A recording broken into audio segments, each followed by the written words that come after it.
Fala galera, tudo bem com vocês? Estamos dando início hoje ao nosso primeiro podcast, o seu podcast de pedagogia. Eu, Osana Colonna, juntamente com Edna Guiar, Daniela Cortes, Natiele Lima, Ruslan Santos e Felipe Oliveira, estaremos conversando sobre o que foram as ocupações secundaristas que ocorreram no ano de 2016 aqui no Brasil.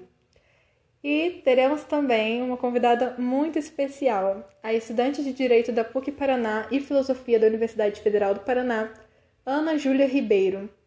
Ela, que aos 16 anos representou os estudantes secundaristas na Assembleia Legislativa e deu voz a um discurso emocionante. Estamos lá porque nós nos preocupamos com esse país.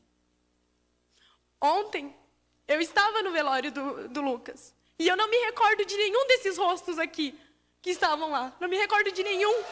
E vocês querem me dizer? Nós sabemos que nós estávamos preocupados, sim.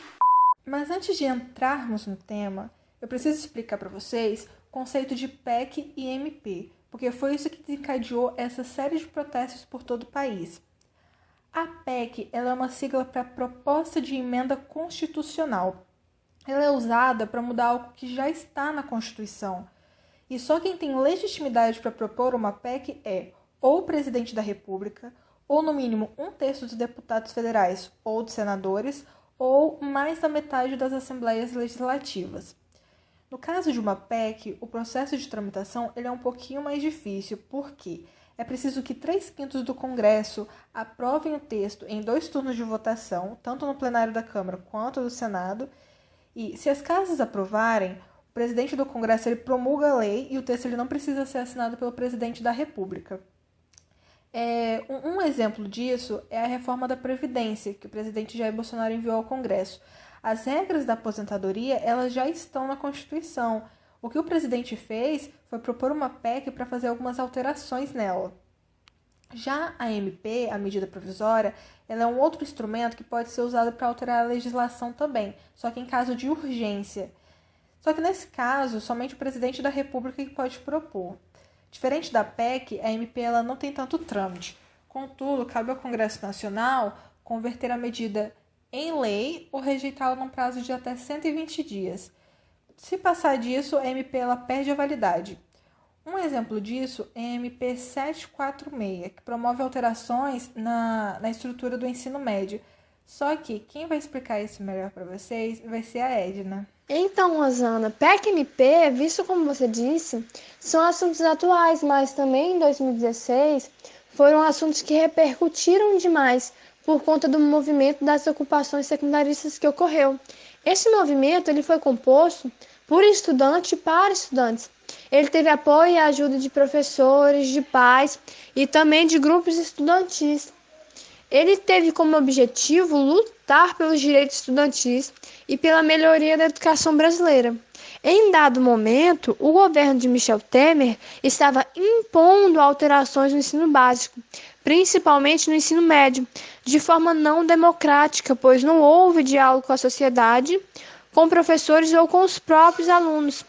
E essas pautas impostas é que os estudantes eram contra, que foi a PEC 241, que hoje tramita no Senado com PEC 55, a MP 746 e a PLS 193.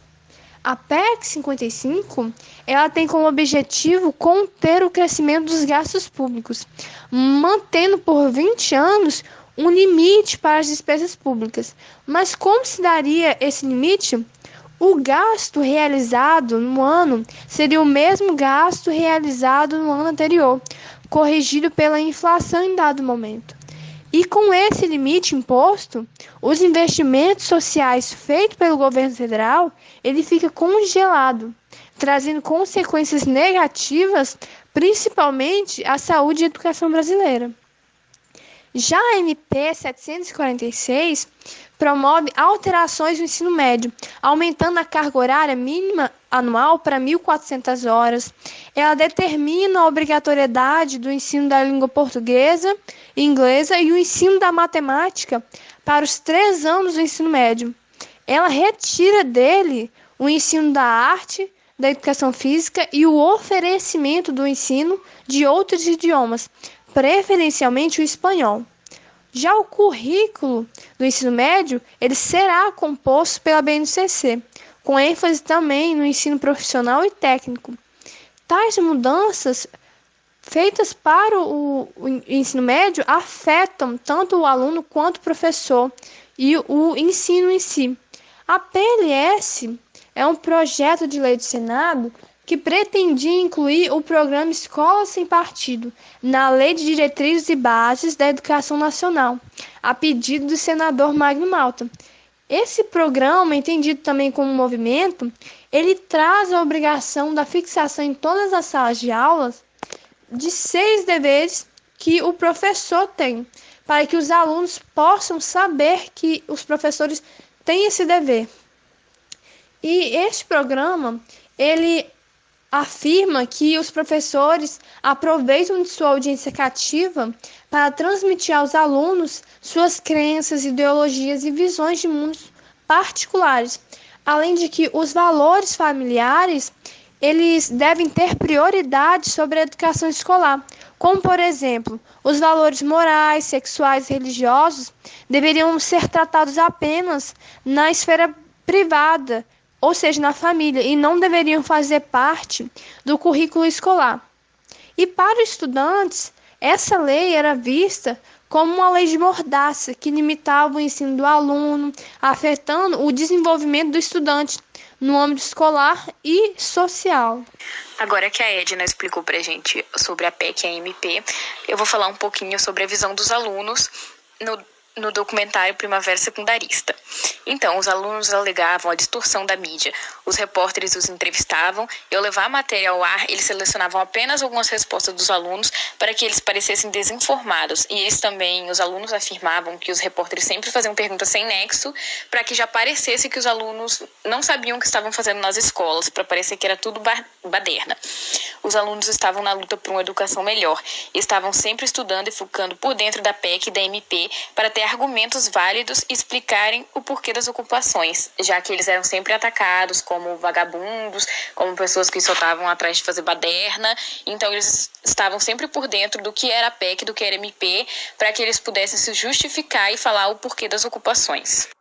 Os estudantes que faziam parte da ocupação estavam na luta não só por eles, mas pelos irmãos pequenos, pelos futuros filhos, para que eles tenham uma educação de qualidade. Eles estavam pensando no próximo. Alguns dos estudantes que estavam na ocupação e no documentário diziam que já era até do 3º ano, que já estava terminando a escola, mas eles estavam pensando no futuro da próxima geração. Os alunos eram bem organizados dentro das escolas, eles tinham comissão anti-vandalismo, eles separavam quem ia fazer o almoço, o jantar, a limpeza da escola, estavam sempre orientando os ocupantes que aquela era uma ocupação política e eles não estavam lá a passeio. Enquanto eles ocupavam a escola, eles também estudavam em grupo, um ajudava o outro, eles tinham debates, eles tinham aulas, eles também levavam estudantes de outros lugares, de outras escolas, de universidade, estudante de história, para conscientizar os alunos sobre a MP e para conscientizar que era uma luta a favor da revogação dessa lei. Os ocupantes da Universidade do Paraná andavam a todo momento com os rostos cobertos, pois eles sofriam ataques, retaliações e perseguições. Além da distorção da mídia, das pessoas que diziam que aquilo era baderna, também havia os ataques do movimento Desocupa, que alegavam que queriam estudar e que os ocupantes da escola estavam tirando esse direito deles. Por diversas vezes, os ocupantes foram chamados de vagabundos e havia sempre esse movimento do Desocupa do lado de fora, tentando entrar na escola e fazer que os alunos desocupassem. Mas, infelizmente, o que os integrantes do movimento Desocupa não entendiam é que os alunos que estavam dentro da universidade só estavam na luta por seus ideais e por conhecimento, buscando um direito que era deles. Infelizmente, houve uma solicitação de reintegração de posse do prédio da universidade. A ocupação ainda resistiu por 7 dias, mas a reintegração foi realizada com a presença da diretoria da universidade e a Polícia Federal às 4 horas da manhã. E aqui eu encerro com a fala de um estudante da universidade. A gente tem que continuar lutando e resistindo, continuar encontrando maneiras de enfrentar o Estado, porque o Estado diz que é democrático, mas ele não está sendo. Pois é, Nath, mas isso não foi a única coisa chata que aconteceu. Quando a gente vem falando de movimentos de resistência estudantil, a gente lembra logo de quem? Do estado do Paraná, certo? E a gente também lembra dos movimentos de ocupação das escolas. Mas nem sempre isso foi motivo de orgulho para alguns, viu? Mesmo após meses, alguns estudantes paranaenses foram processados pelo governo estadual de Beto Richa, do PSDB, e Cida Borghetti, ex-governadora do Partido Progressista. E, além disso, eles foram condenados por reintegração de posse de colégios já desocupados por mais de 18 meses. Abre aspas. Essa perseguição é feita não só para deslegitimizar o maior levante estudantil dos últimos tempos, mas também para que estudantes se sintam intimidados em participar de movimentos estudantis. Fecha aspas. Denuncia Wellington Thiago, presidente da União Paranaense dos Estudantes Secundaristas, UPES-PR. A entidade realiza a campanha Anistia Já, pela anulação de julgamentos arbitrários que não param de chegar. Com isso, também foi criado o movimento Desocupa Paraná. Os contrários dessas ocupações afirmam que as ocupações são ilegais e impedem os alunos de exercer o direito a estudar. E, para além disso, há quem concorde que as ocupações são sim legais, mas que deveriam ser pensadas outras formas de protestos, nas ruas, por exemplo. Mas, em contrapartida a isso, o Ministério Público do Paraná afirmou que as ocupações são sim legítimas, e para justificar essa afirmação, o MP paranaense invocou o artigo 205 da Constituição Federal, que diz que a educação deve preparar para o exercício da cidadania. As ocupações dessa forma seriam uma forma válida de prática cidadã. E agora, eu vou apresentar para vocês uma das nossas ilustres convidadas. Com vocês, Marília Gabriela Baston de Toledo, também conhecida como Gabi, uma das maiores apresentadoras, jornalistas e escritoras da televisão brasileira. E ela vai apresentar para vocês uma das principais convidadas desta manhã. Vocês não podem perder, hein? Fique com a gente! Ela quer saber, ela quer conhecer, Gabi quer ficar de frente com você. Ana Júlia Ribeiro tem 20 anos, é ativista da educação pública. Anualmente cursa Direito e Filosofia e coordena a iniciativa Cada Criança. Em 2020, candidatou-se à Câmara de Curitiba pelo PT. Aninha, já me sinto íntima, ficou nacionalmente conhecida pelo seu discurso na LEP em 2016. Hoje não será um bate-bola jogo rápido, pois ela tem muito o que falar. É um prazer tê-la no primeiro episódio do nosso podcast, guria. Quando você se descobriu militante? O movimento de 2016 foi o seu primeiro ato de resistência? Eu acho que militante, assim, no sentido dessa característica de estar mais envolvido com movimentos sociais, de estar mais engajada, né, de fazer política em grupo, de fato em 2016, né, e 2016 é o primeiro momento, assim, que eu participo de maneira mais contundente, né, mas não diria que 2016 é meu primeiro ato de resistência, né, eu gostava de falar de política, de me envolver, e de conversar e debater, e de fazer parte de uma coisa ou outra, assistir palestra em evento já desde antes. Me descobri como militante mesmo, como ativista, quero fazer isso a vida inteira, durante as ocupações. Em 2016, você tinha apenas 16 anos. Como seus pais reagiram à sua decisão de participar do movimento? Eles apoiaram? E os seus professores? Os meus pais me apoiaram muito, eles ficaram com muito medo também, e daí, para compensar esse medo, eles acompanharam bem de perto as ocupas, posaram na escola junto com a gente, né, estiveram, assim, bem presente. Isso se dá porque meus pais também têm um histórico de envolvimento com política, né, os meus professores ficam um pouco divididos, alguns ajudaram e apoiaram muito, outros ficaram na deles, e outros faltou só jogar pedra. Você tinha algum plano de ação? Como era a rotina dentro da escola? A gente tinha plano de ação, a gente tinha uma organização, né? E a gente tinha uma comissão de administração, digamos assim. E daí essa comissão era responsável por tirar a rotina dentro da escola. Então, quando a gente acordava, a gente arrumava primeiro os quartos, né, as salas, as camas, assim.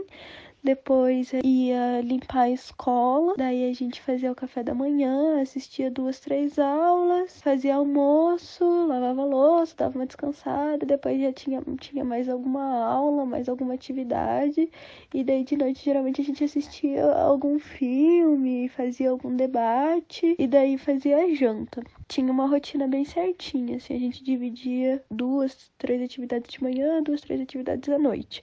Era mais ou menos assim. Vocês tinham noção do efeito em conjunto com a URGS que essas ocupações poderiam causar em outros estados, visto que mais de 1.100 escolas foram ocupadas em 22 estados? Eu acho que, eu não sei se eu tinha noção, mas eu tinha uma expectativa muito grande. Mas quando eu ocupei a minha escola, eu acho que já tinha, se eu não me engano, 200 ou 400 escolas ocupadas no Paraná. Então já era um movimento grande, assim. Nossa, foi um alívio quando começou a surgir ocupações em outros estados. Só o que entristece é saber que a gente não conseguiu segurar daí por muito tempo. Mas acho que mais do que noção era uma expectativa. Vocês planejaram o que fazer após a deslegitimação do MBL e o Desocupa Paraná? E melhor ou pior, a morte do estudante Lucas Eduardo Araújo Mota, de 16 anos, foi um incidente que trouxe mais deslegitimidade a esse movimento? A gente lidou com a questão da deslegitimação e desse discurso do MBL desde o primeiro dia de ocupação, né?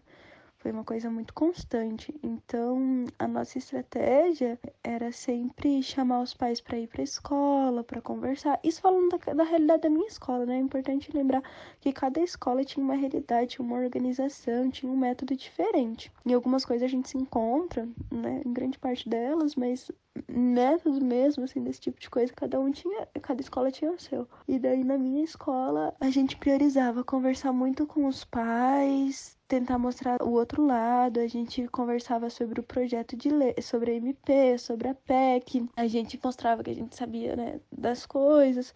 Então, assim, a gente fazia todo um trabalho para mostrar que a gente não estava ali como doutrinados, né?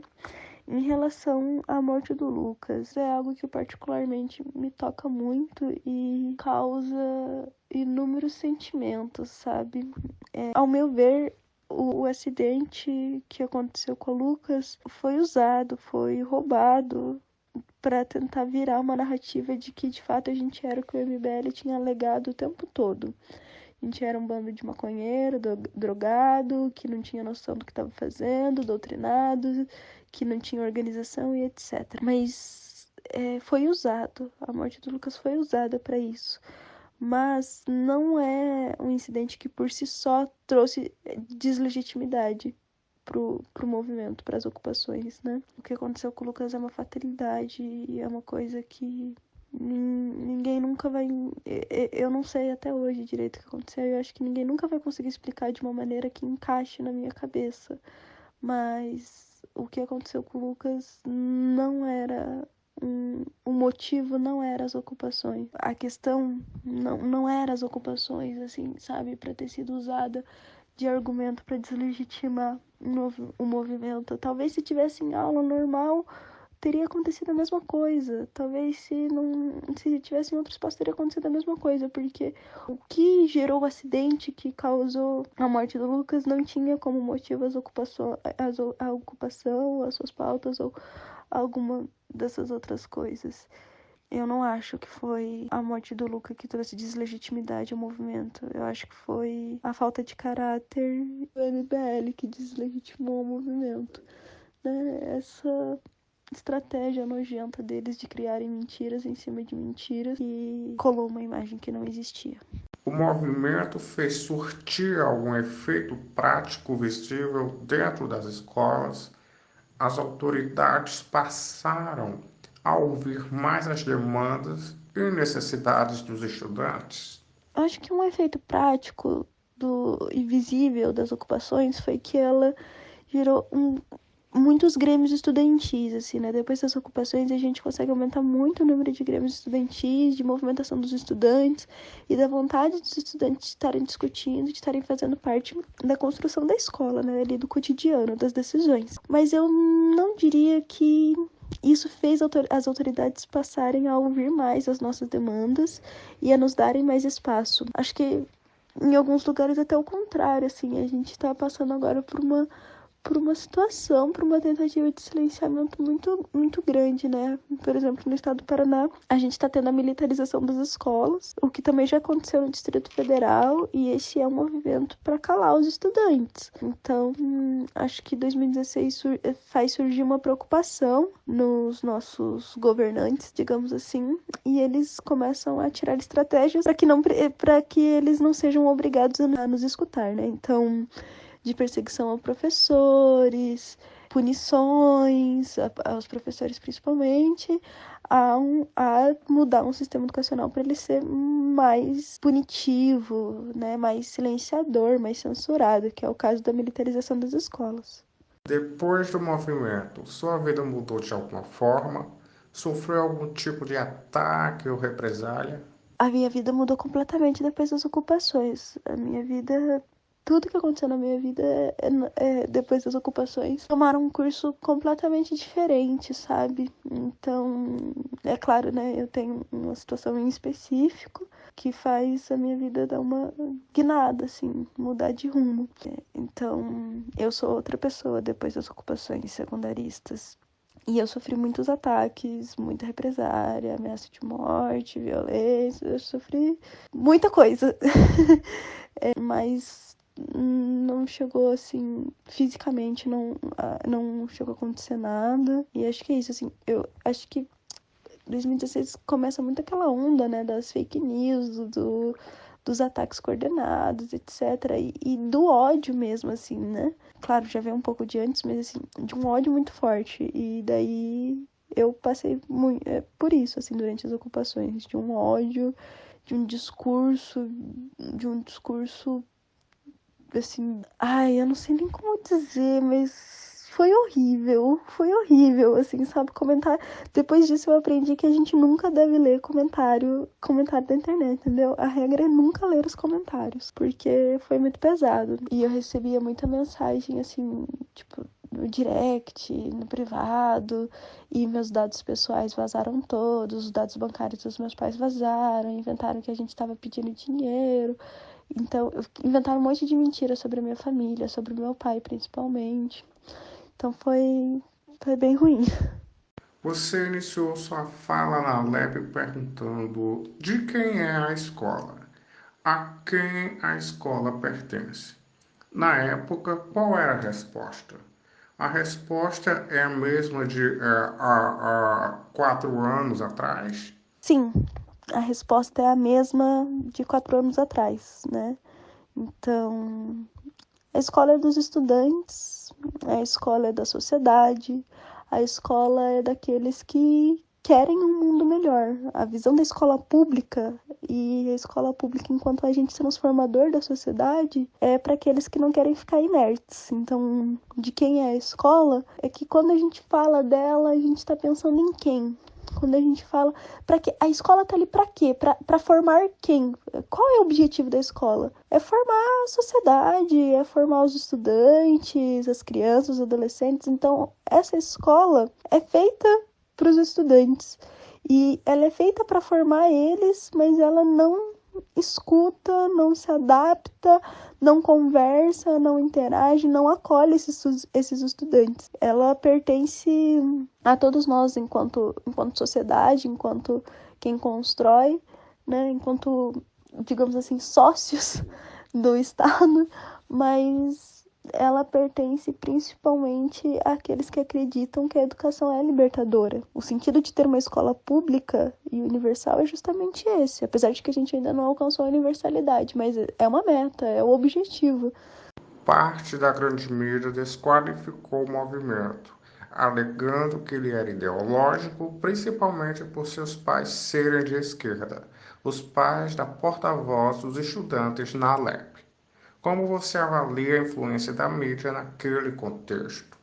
na realidade, assim, eles sempre alegaram que era ideológico. E porque, de fato, existe um campo ideológico na política que defende as mesmas pautas que a gente estava defendendo nas ocupações. E a questão é que as pautas das ocupas, de fato, eram políticas, mas elas eram suprapartidárias. Por um tempo, em 2016, eu cometi o erro de dizer que elas eram apartidárias.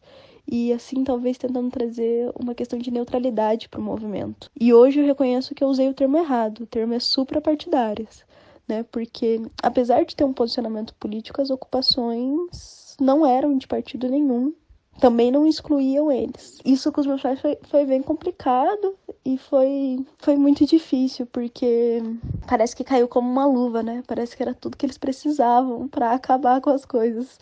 Quando surge uma pessoa, os pais dela são militantes petistas. Parece que foi uma coisa, né? Mas a questão é que naquela época, em 2016, os meus pais não estavam mais militando e não estavam mais vinculados ao PT, né? Por outros motivos, não por não acreditar, não por não ser petistas. A gente e meus pais eram, mas naquele momento eles não estavam mais militando. Então, meu pai já não era nem mais filiado ao PT por questões profissionais. E eles usaram de uma grande mentira, assim, sabe? Eles usaram, assim, de um negócio, tipo, que não existia mais. Que meus pais não eram mais militantes naquele momento. Mas, enfim, né? Até incentivaram os meus pais voltarem a se filiar. Mas a influência da mídia naquele contexto é muito forte, assim, né? Porque ela constrói a narrativa, e é a narrativa que as pessoas veem, né? E eu lembro, e é a narrativa que as pessoas acreditam, porque eu não vou ter a oportunidade de conversar com todo mundo e explicar pra todo mundo, tipo, não é desse jeito, meus pais nunca foram lá militar, falar sobre o PT, meus pais nunca me forçaram, eu nem conheço o PT, nunca participei, assim, nunca não, que eu já tinha participado quando criança, mas assim, enquanto adolescente e tal, enquanto quem tá entendendo o que tá acontecendo, eu não participei de nada. Então, o que a mídia escreve, o que a mídia coloca, sem apurar a verdade, ou muitas vezes não tendo a delicadeza de colocar de uma maneira que é compatível com a realidade, muda a percepção das pessoas. Então eu lembro muito que em 2016 tinha assim, era cansativo a quantidade de jornalistas que tentavam que me pressionavam no sentido de quererem que eu escorregasse e respondesse errado, sabe? Eu lembro de uma situação em específico que a moça me perguntava várias vezes, tipo, teu pai fez isso, teu pai fez aquilo, teu pai forçou vocês, e eu falava, não é isso, não sei como, mas por que o teu pai é filiado ao PT se vocês não têm ligação? E eu tinha que explicar, e tinha que falar, sabe assim, quando fica repetindo ali várias coisas pra ver se você escorrega. E era muito difícil e era doloroso, sabe? Porque ao mesmo tempo eu vi que parecia assim que meu pai era uma pessoa que ele não podia ter história. Que eu não podia ter história, eu não podia ter passado, meu pai não podia ter passado. E eu lembro muito bem que a minha resposta para ela era que o meu pai tinha os direitos políticos dele e que os direitos políticos dele não envolviam as ocupações. E não era a mesma coisa, né? Era eu que estava ocupando, não meu pai. Então, tinha que ser separado. Foi também de um contexto muito machista, sabe? De que eu falo mais do meu pai porque eles usaram muito mais o meu pai do que a minha mãe. Apesar da minha mãe também ser militante, filiada e etc. Mas usaram muito mais o contexto do meu pai. E, na minha avaliação, é muito por uma percepção machista, sabe? De que uma mulher não pode ter uma opinião por si só. Então, se ela é jovem e tem uma opinião forte e consegue falar sobre isso, é porque ela está sendo orientada por algum homem, e esse homem é o pai. E depois eu vi isso acontecer quando eu comecei a namorar, que daí esse homem era o meu namorado. E depois eu comecei a ver isso quando eu comecei a trabalhar, que daí quem estava por trás de mim, quem me orientava e quem me mandava fazer as coisas era o meu chefe, sabe? Não se consegue aceitar a ideia de que mulheres são seres políticos. É sempre necessário colocar a ideia de que as mulheres estão sendo orientadas ou tuteladas por algum homem. Então, é muito difícil. É muito difícil porque isso tá no subconsciente, no imaginativo das pessoas, sabe? Então, naquele momento, colocar que os meus pais eram isso, isso, aquilo e pintar o meu pai como se fosse um demônio, influenciou completamente. A mídia, naquele momento, influenciou completamente o contexto, transformou numa coisa horrível, uma coisa desumana. Eu não desejo que nenhuma adolescente passe pelo que eu passei. O que você faria de diferente ou de igual é uma ocupação nos tempos de hoje, em perspectiva do rumo que vem tomando a educação? O que eu faria de diferente? Poucas coisas, para ser muito sincera. Eu tenho muito orgulho do movimento de 2016 e como a gente construiu as ocupações na minha escola, das assembleias, do processo, enfim, de tudo, assim. Eu olho e eu tenho muito orgulho. Mas hoje, com o que eu sei, o que eu conheço hoje, eu teria mais coragem. Eu enfrentaria mais, seria mais destemida, teria mais segurança. Acho que não ia querer me explicar tantas vezes e ter que justificar tantas vezes que eu não era uma doutrinada e nem que o movimento não era. Se eu pudesse mudar alguma coisa, eu acrescentaria um pouco mais de coragem, um pouco mais de ousadia às vezes e teria ficado mais tempo ocupando a minha escola.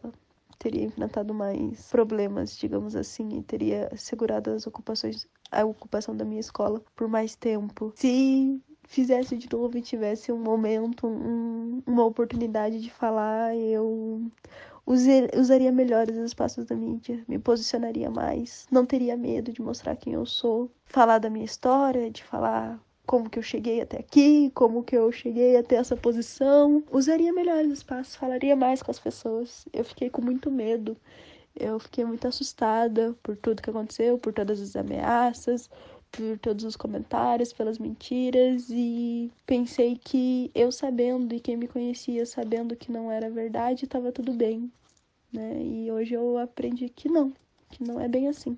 Eu teria mais coragem e me posicionaria mais, falaria mais. Acho que eu falei pouco, ou melhor, usei mal o espaço que eu tinha conseguido, e um espaço que não era meu, da Ana Júlia, né? Era do movimento, e eu deveria ter tido mais sabedoria naquela situação para ter usado melhor um espaço que foi tão difícil para a gente conquistar. Use esse espaço para falar. Você pode incentivar, acolher, puxar a orelha, sugerir e até brigar com os atuais estudantes secundaristas. Abra o seu coração. Olha, eu não sei o que falar, eu não sei o que dizer. Mas se eu pudesse, mas acho que talvez, não querendo ser muito presunçosa, eu daria para eles o mesmo conselho que eu tento dar para mim hoje, que é ser mais corajosa, não deixar o medo tomar conta, ser mais teimosa. Uma coisa que tem sido difícil, acho que para todo mundo, por conta do momento que a gente tá vivendo, é que sonhar ainda, ter um pouco de esperança, né? Então, aos secundaristas de hoje, não tenham medo de reclamar, não tenham medo de colocar o dedo na ferida, não tenham medo de gritar qual é o direito de vocês, não tenham medo de defender a escola pública, não tenham medo de defender quem é vocês, com todos os erros que possa ter, mesmo que você não seja o melhor aluno, mesmo que você tenha reprovado, mesmo que você vá uma nova matéria, não importa. Defender a instituição que é a escola pública, que é a perspectiva de vida. É tipo, poxa, da grande maioria das vezes a escola pública é a nossa única porta para sonhar, sabe? Eu sei que a escola pública não é perfeita e eu sei que às vezes a gente pensa que, tipo, porra, isso daqui tá acabando comigo, isso daqui não tá me levando a nada, isso daqui não trabalha com o que eu consigo.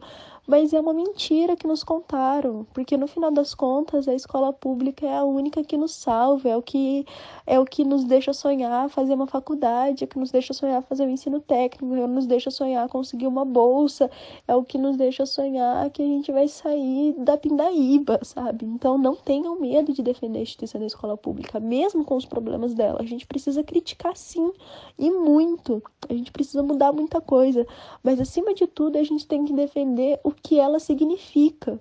E a escola pública significa a nossa emancipação, ela significa distribuição de renda, ela significa o fim da miséria. Então, isso é importante a gente entender. É importante a gente entender que A escola pública é o que nos posiciona na sociedade. Eu diria para não ter medo de falar essas coisas e para ter coragem quando a situação tá feia, brigar com unhas e dentes pela escola pública, pela educação pública, porque ela briga pela gente todos os dias. Ana Júlia, muito obrigada pela sua presença no nosso programa e responder todas as perguntas. Voltamos na semana que vem com mais um De Frente com Gabi.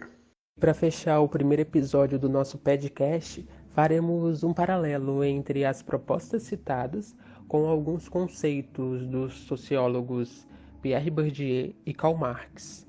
Por exemplo, o programa Escola Sem Partido, no mundo plural em que vivemos, ele geraria ainda mais o que o sociólogo francês Bourdieu chama de violência simbólica.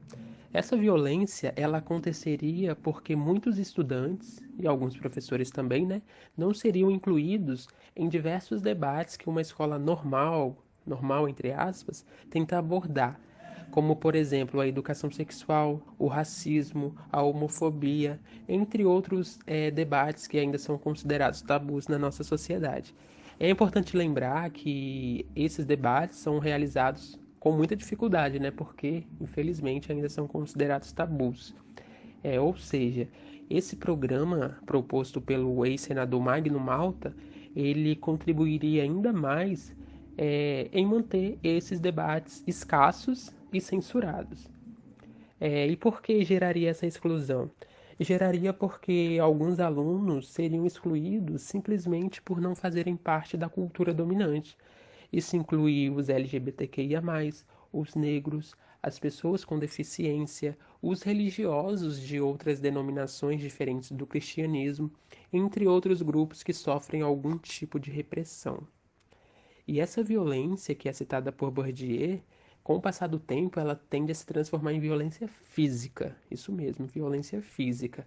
Porque muitas vezes, algumas pessoas desses grupos minoritários sequer são consideradas seres humanos. E o resultado disso é que uma escola sem partido, ela reforça todos os preconceitos existentes na nossa sociedade. E, além disso, ela contribui em privilegiar, em manter os privilégios de quem já é muito, muito privilegiado. E mais, esse programa, ele cria insegurança entre os professores, o que prejudica o trabalho deles numa sala de aula.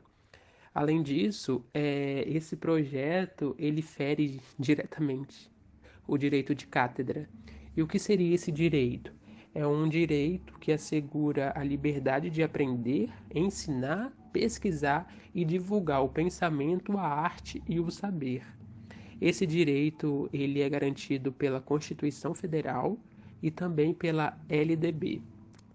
Já a reforma do ensino médio, além dessa violência simbólica, ela tiraria do aluno a chance de adquirir capital cultural, outro conceito também elaborado por Bourdieu. E por que isso aconteceria? Aconteceria porque a reforma ela diminui drasticamente a carga horária de algumas disciplinas que são consideradas não essenciais. E aí fica o questionamento, Será que essas disciplinas não são mesmo essenciais? E sabemos, qual é a resposta para essa pergunta. Só que é interessante ficar com essas questões na cabeça, com esses questionamentos. Disciplinas que ajudam a formar estudantes críticos não são interessantes para quem? Quem realmente é beneficiado com essa reforma? Enfim, vou deixar essas perguntas aí no ar para vocês pensarem um pouquinho. E assim, essa reforma do ensino médio, ela também prejudica todos os professores. Alguns mais e outros menos, claro, porém todos, sem exceção, serão prejudicados com essa reforma. Exatamente, Felipe. E a gente pode ampliar a discussão sobre a reforma do ensino médio a partir do conceito do fetichismo da mercadoria de Marx. Mas o que seria isso? São as coisas produzidas pelo capitalismo que acabam sendo desvinculadas dos processos que as produzem. Bom, para exemplificar esse conceito, podemos refletir se sabemos quem produziu as roupas que usamos. Tudo bem que alguns de vocês podem até saber, Mas quando compramos em grandes lojas de departamento, saber disso se torna impossível. Marx vai dizer que esse processo distancia as relações sociais e acaba até as coisificando. Ou seja, elas acabam se tornando meras relações de consumo. A coisificação das relações sociais estabelece um caráter alienante na população, fazendo com que as classes de maior poder monetário se sobressaiam. Mas qual é a relação disso com as ocupações secundaristas? Então, desde quando entramos na escola, nos é dito que precisamos trabalhar e estudar muito para que tenhamos dinheiro para viajar, comprar nossas coisas e crescer na vida. Mas assim, por mais que muitos queiram acreditar, sabemos que não funciona desse jeito. A reforma do ensino médio nos apresenta os itinerários formativos, onde o aluno pode escolher em que área se aprofundar, seja nas ciências humanas, exatas ou nas ciências naturais, ou até mesmo em uma formação técnica e profissional. E é nesse ponto em que a gente tem que ter um olhar crítico. Se vocês fossem um aluno que passa por dificuldades financeiras em casa, iriam escolher qual área de aprofundamento? Eu escolheria a formação técnica e profissional, para já sair da escola ganhando dinheiro para conseguir ajudar em casa. Lógico, podem ter exceções, mas o ponto é que no lugar de preparar os indivíduos para exercerem um papel de sujeito na sociedade, a educação acaba forçando a sua condição de submissão e obediência. E cabe a nós, futuros pedagogos, termos essa visão crítica, sairmos da situação de conformidade gerada pelo capitalismo e continuarmos a luta iniciada em 2016. Afinal, educação não é mercadoria. E para que serve um sistema educacional se não para lutar contra a alienação? E é isso, chegamos ao fim do nosso podcast. Eu quero muito agradecer a todos os integrantes do grupo por toda a dedicação. E quero fazer um agradecimento especial à Ana Júlia por ter topado o nosso convite, de estar gravando aqui com a gente.